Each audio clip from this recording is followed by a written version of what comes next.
Months after she stole a CHP cruiser while in handcuffs, this 27-year-old was scolded by an 11-year-old in court today.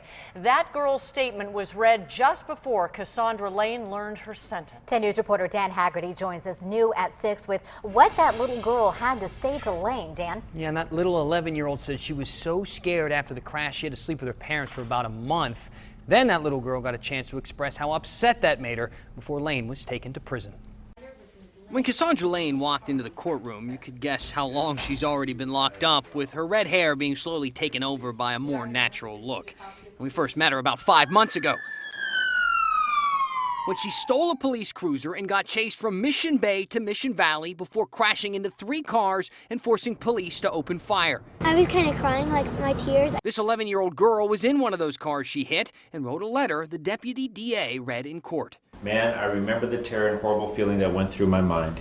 You had basically ruined my life. It was a scary day for a lot of people. Lane first got picked up in Mission Bay for crashing a different stolen car she nabbed a few days before. While cops were waiting for this thing to get towed away, she slipped into the front seat of the police SUV, moved her cuffs in front of her, and grabbed the wheel. The 11-year-old's letter continues. I'm just so glad to hear that you are in prison for 4 years. I can't imagine your parents seeing this on the news.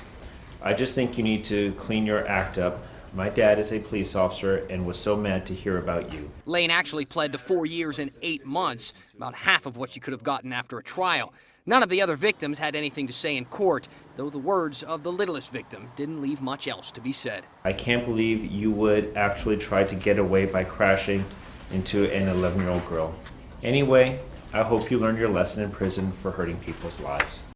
And afterward, the deputy DA said this is one of the strangest cases he's seen in quite some time. It could have been much worse, of course, and that she was able to get into the front seat of that police SUV because it was new and didn't have a cage separating the back and front seats, something I'm sure they've probably fixed. Dan Haggerty, 10 News.